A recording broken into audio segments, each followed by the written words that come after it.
all the talk, all the buzz surrounding the assassination of Charlie Kirk just continues to escalate. Sometimes the record needs to be set straight, and this is a case where that needs to be set straight because over the weekend there was rumors that were pushed very, very aggressively that somehow Tyler Robinson was a Trumper and a Nick Fuentes supporter. So this video, we're going to dispel that theory.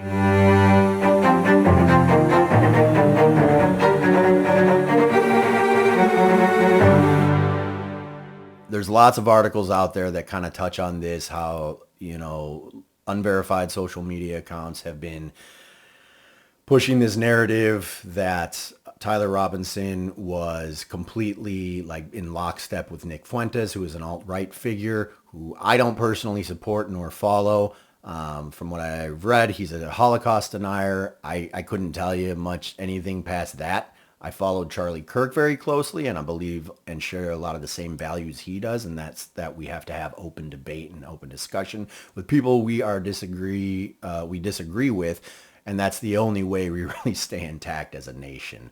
That as well as the fact that I am also a Christian and a Christian conservative. Okay, so we share many of the same beliefs. What I want to do, though, is kind of dispel this theory that has been pushed that Tyler Robinson was somehow in support of Nick Fuentes and was basically, a crazy alt-right person or crazy person of the conservative party, I should say. And I don't know what Nick Fuentes is or claims to be. Like I said, I know what I am. I know what Charlie Kirk was. Conservative. We're not fascists. We don't believe in silencing people's opinions. And I like to have civil discussion about those things, about politics and life in general. So there's one document that really kind of dispels this all at once. And it is the document filed by the courts in Utah. So this is and I'll post a link to this below in the description so you guys can read the entire thing by itself, because I'm not going to go over the entire thing. It's about 10 pages long. But in the 4th Judicial District Court, Utah County, State of Utah plaintiff versus Tyler James Robinson, who is the defendant. They list about 7 counts that they have charged him with officially. I did watch the video while they charged him with these counts.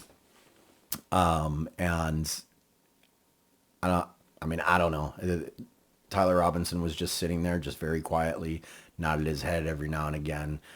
This was a remote conference, so everybody from the prosecutor to the judge and Tyler were in different rooms, all gathered, remotely on a computer.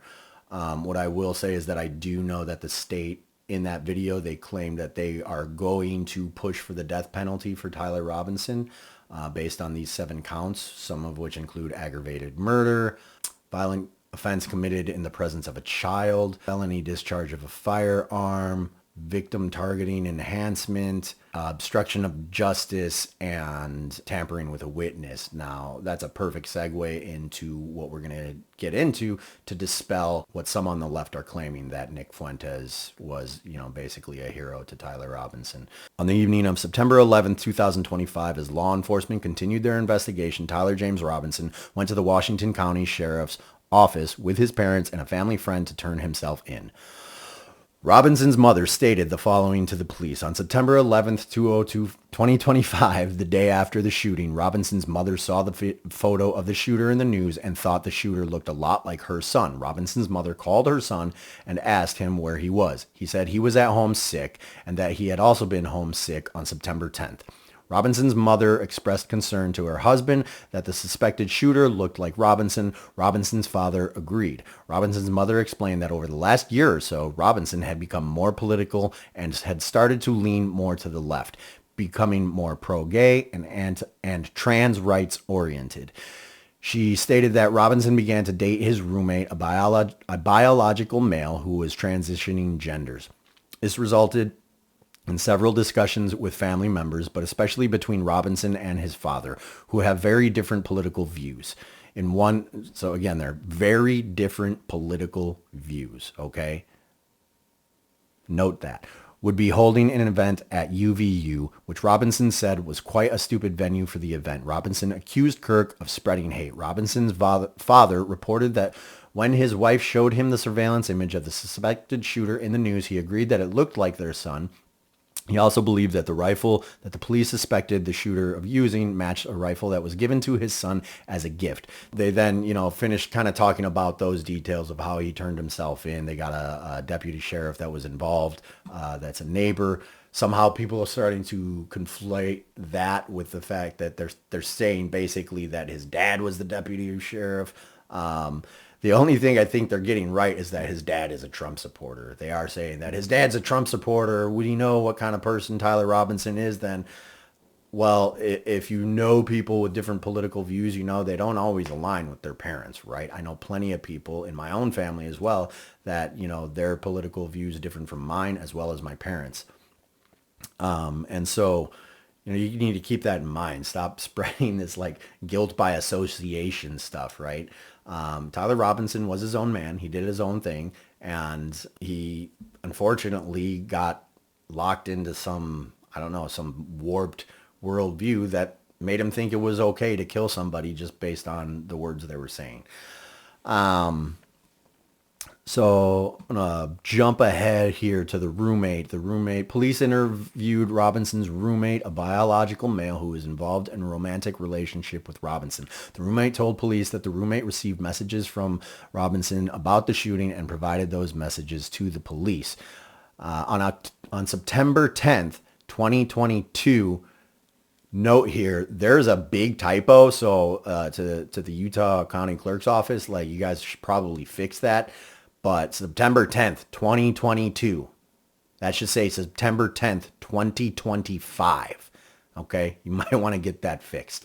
The roommate received a text message from Robinson which said, "Drop what you are doing, look under my keyboard." The roommate looked under the keyboard and found a note that stated, "I had the opportunity to take out Charlie Kirk, and I'm going to take it." Police found a photograph of this note. The following text exchange then took place. After reading the note, the roommate responded, "What, are you joking, right?" Going on, "Yeah, I did it. Why did you do it? I had enough of his hatred. Some hate can't be negotiated with.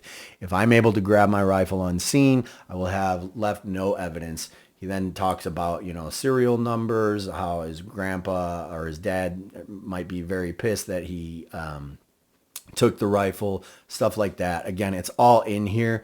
But basically, this kind of sums up here, again, from his own mom, the statement that she gave, he was leaning left politically. Now, I'm not saying that's a reason to go smear the left. Let's not play that game. Let's stop playing that game. This guy was his own man.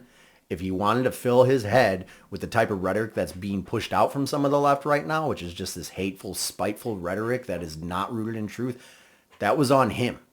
If he chose to act to kill somebody based on that rhetoric that he was taking in, that is solely on him. You can still condemn the rhetoric, but that rhetoric didn't pull the trigger, okay? Tyler Robinson did. That's the only person. So let's not get sucked into playing that game and that finger pointing. Let's just talk about, the fact that this dude pulled the trigger. But yes, I think, like I said in a previous video, let's work to ostracize these type of people from conversations that are being had by adults. They don't need a seat at the table. The people that are spreading this lie that he was a Nick Fuentes fan and that his dad was a sheriff, and I don't know, just all kinds of crap, right? Like that Charlie Kirk is a racist. Those are the people we don't need to engage with. I know plenty of people on the left that are still willing to engage. Let's keep that conversation going. Let's keep the conversation going with the adults who are actually willing to speak to one another with respect and dignity and have conversations about their differences and still, essentially just get along, right? The people that don't want any part of that, don't be any part of them, right? The scripture says, from a biblical standpoint, don't cast your swine to pearls because they will trample on them. So view your time and your life, that's precious, right? That's sacred. View that as your pearls. Don't cast it to people who are just going to trample over it. No matter what, whether you're speaking truth, doesn't matter. They're going to trample on it, okay? So they don't need to be part of the conversation. There's a lot more of us on the right and left than there are of those people that we can all come together and be willing to have a conversation. So I would encourage everybody to do that. Thank you for watching this video. I hope you learned something from the content. As I said earlier in an earlier video, it won't always be about Charlie Kirk and it won't always be political. This channel, the very intent was it to just be talking about anything and everything. So that being said, with spooky season basically upon us, I will be giving you my top 5 favorite movies to watch during the season leading up to Halloween. If you're interested in that, stay tuned. Probably get that out in the next couple of weeks. We're going to have some fun with that one. So anyways, stay safe out there. Stay vocal. Stay true to yourself. And be willing to befriend people that don't necessarily think like you. Thanks for watching.